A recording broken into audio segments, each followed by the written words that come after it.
میں پایا ہے، اور میں نے جو جھوٹ ہے وہ روافض میں پایا ہے، اور جو حق ہے میں نے وہ اہل حدیث کے ہاں پایا ہے۔ امام بخاری رحمہ اللہ جو اہل حدیثوں کے سردار ہیں، امام ہیں، اہل حدیثوں کو امام بخاری سے بڑی محبت ہے، سب ائمہ سے محبت ہے، اور خصوصاً امام بخاری سے محبت ہے۔ امام بخاری سے محبت کیوں ہے کہ امام بخاری نے تقلیدیوں کے خلاف یہ نعرہ لگایا تھا، لوگوں دین اللہ کا قرآن ہے، محمد رسول اللہ صلی اللہ علیہ وسلم کا فرمان ہے۔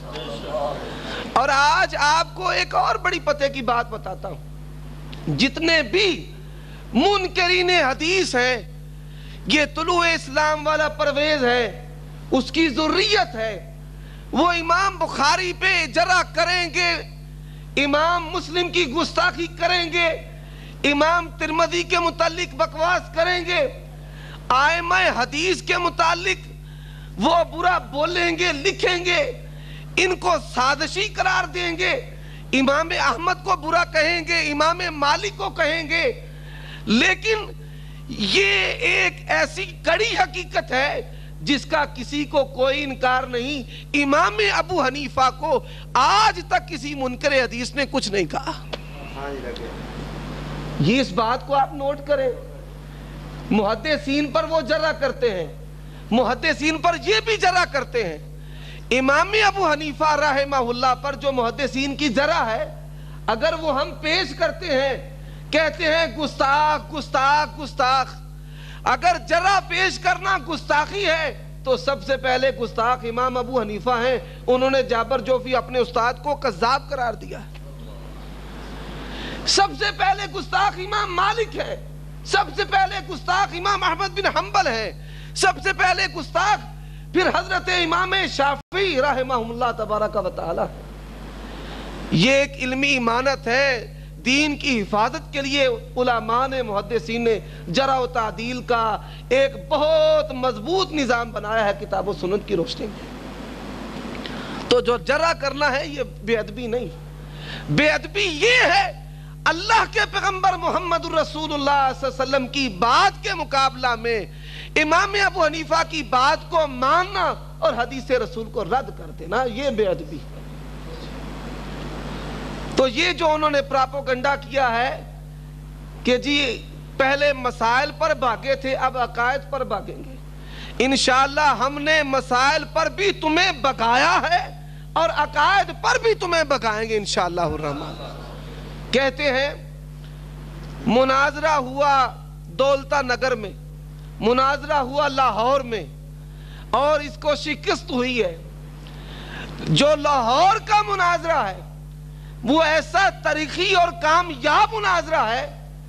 دیوبندی پینل میں ایک شخص بیٹھا ہوا تھا، اس کا نام احسان ہے، سعودی لیوب پرائیویٹ لیمیٹڈ کمپنی جو تیل کی کمپنی ہے، لاہور بادامی باغ میں ان کا دفتر ہے اور ان کی فیکٹری، یہ نظام موجود ہے ان کا، یہ ان کا ملازم ہے، وہاں پہ ملازمت کرتا ہے۔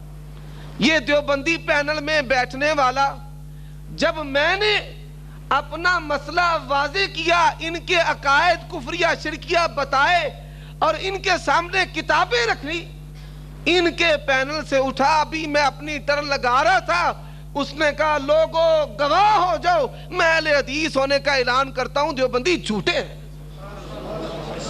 اس کی ویڈیو بنی ہے، الحمدللہ ہمارے پاس ثبوت موجود ہے۔ اور پھر دولتا نگر میں نے گکھڑ میں کہا تھا، یہ ہمارے شہر کی فضا کو خراب کرنے والے، یہ شروع سے یہ بھی اور ان کے اکابرین بھی ہیں، مولانا سرفراز خان صفدر صاحب اور ان کی ذریت نے ایسی تحریریں اور ایسی کتابیں لکھی کہ شہر کی فضا بگڑ گئی، اور مجبوراً اہل حدیثوں کے امام حکیم محمود بن حضرت اسماعیل سلفی رحمت اللہ علیہ نے علماء دیوبند کا ماضی لکھا۔ وہ کتاب منہ بولتا ثبوت ہے کہ ہر دور میں تم نے گندی گالیاں دی ہیں، تم نے بازاری جملے کسے ہیں، ہم نے جو بھی کیا ہے دفاع میں کیا ہے۔ ہمیں تو بڑی تمہارے ساتھ محبت ہے، ہمیں تو لالچ ہے، میٹھے میٹھے ہو کے ہم تو تمہارے ساتھ ملے رہتے ہیں کہ یہ خام مال ہے، انشاءاللہ یہ اہل حدیث ہوں گے اور ہو رہے ہیں اللہ کے فضل و کرم سے۔ گکھڑ میں میں نے کہا آپ عقائد پر ہمارے ساتھ مناظرہ کریں، علماء دیوبند کے عقائد کفریہ شرکیاں ہیں، اور میں نے 20,000 روپے کا اعلان بھی کیا کہ انعام دوں گا جو شخص 3 گھنٹہ اس موضوع پر میرے ساتھ مناظرہ کرے گا۔ اب گجرات دولتا نگر میں ان کے بہت بڑے شیخ جو علم اور عقل سے فارغ ہیں، فاضل نہیں فارغ ہیں، اور وہ ایسی باتیں بیان کرتے ہیں کہ جو باتیں بیچارے دیوبندی بھی بیان نہیں کرتے، جھوٹی روایات گھڑنے میں ان کو مہارت ہے، اور ایٹ دی سپاٹ گھڑ گھڑ کے لوگوں کے سامنے بیان کرتے ہیں۔ طارق جمیل صاحب جو ہے نا، یہ موجودہ دور کے بہت بڑے روایت گھڑنے والے ہیں، بڑی مہارت ہے ان کو روایتیں گھڑنے میں۔ ابھی میں بتاؤں گا کہ مولوی اسماعیل محمدی نے بھی کیا کیا گھڑا ہے، رسول اللہ صلی اللہ علیہ وسلم پر بہتان بھی لگایا ہے۔ تو دولتا نگر میں الیاس گمن کے ساتھ عقائد علماء دیوبند پر، کہ علماء دیوبند کے عقائد کفریہ شرکیاں ہیں، اس پر میں نے تحریر لکھ کر دی، اس کا بھی ویڈیو ثبوت موجود ہے۔ قیامت کی صبح تک یہ زہر کا پیالہ تو پی لیں گے، لیکن کبھی بھی اہل حدیث کے ساتھ عقائد علماء دیوبند کے موضوع پر بات نہیں کریں گے۔ بھاگ رہے ہیں وہاں سے، ویڈیو ثبوت موجود ہے، لیکن جھوٹ بولنے میں جن کو آر نہیں ان کی باتوں کا کوئی اعتبار نہیں۔ مولوی اسماعیل صاحب سابقہ کنڈکٹر وزیر آبادی، ان کے استاد ہیں مفتی انور اکاڑوی صاحب۔ مفتی انور اکاڑوی اتحاد اہل سنت دیوبندیوں کا جو اتحاد ہے اس کے وہ صدر ہیں، اور خیر المدارس کے مفتی اور شیخ الحدیث ہیں۔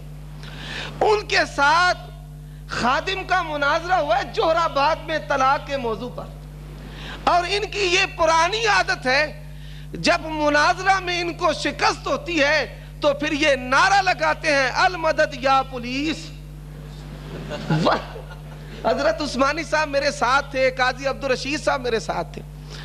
تو وہاں جوہر آباد میں پہلے تو یہ پینل جب آمنے سامنے بیٹھ کے دیوبندی آپس میں انہوں نے جھگڑنا شروع کر دیا، ایک دوسرے کو مکے مارے، ایک دوسرے کو گندی گالیاں دے۔ جب وہ تھم گئے، ہمارے ساتھ مناظرہ ہوا، جب 1.5 گھنٹہ مناظرہ، اس کی کیسٹ موجود ہے، یہ وزیر آبادی مولوی کے شیخ اور استاد کو جو عبرتناک شکست ہوئی ہے، امجد کیسٹ ہاؤس سے یہ آپ آڈیو مناظرہ حاصل کر سکتے ہیں، ہمارے پاس ثبوت موجود ہے۔ 1.5 گھنٹہ مناظرہ ہوا، جب اس کو کوئی جواب نہ آیا، انہوں نے شور مچانا شروع کر دیا، جی نماز پڑھ لیں، نماز پڑھ لیں، نماز نماز نماز کا۔ نماز کی آڑ میں وہاں پہ سگنل نہیں آتے تھے۔ اس ذات کی قسم ہے جس کے قبضہ میں میری جان ہے، حنفیوں نے اپنی چھتوں پر چڑھ چڑھ کے پولیس کو فون کیا کہ یہاں پہ اہل حدیث گھسے ہوئے ہیں ہمارے مدرسے میں، ان کو ہمارے مدرسے سے نکالو۔ اور 500 سے زائد افراد دیہات کے دیوبندیوں کے مدرسہ میں ہمارا مناظرہ سن رہے تھے، اور جب مناظرہ ختم ہوا پولیس نے ہمیں زور سے باہر نکالا، ہم باہر نہیں نکلتے تھے۔ 2 موضوع طے تھے، فاتح خلف الامام کا اور طلاق کا۔ ہم کہتے تھے نہیں جائیں گے، یہاں پہ آج مناظرہ کریں گے۔ یہ شیخ الحدیث اور جو مفتی بنے پھرتے ہیں، چولے ڈال کر اور منکے پکڑ کر، ان کی حقیقت لوگوں کے سامنے کھلے ذرا۔ تو پھر زبردستی نکالا۔ اللہ کے فضل و کرم سے 50 سے زائد لوگوں نے اہل حدیث ہونے کا اعلان کیا ہے۔ جوہر آباد میں مشہور مناظرہ ہے، یہ تو اس کو شیر مادر کی طرح ہضم کر گئے۔ اور پھر یہ گزشتہ سال ستمبر میں 2 مناظرے ہوئے ہیں دیوبندیوں کے ساتھ میرے، ایک طلاق کے موضوع پر ہوا ہے اور ایک رفع الیدین کے موضوع پر ہوا ہے، اور یہ واحد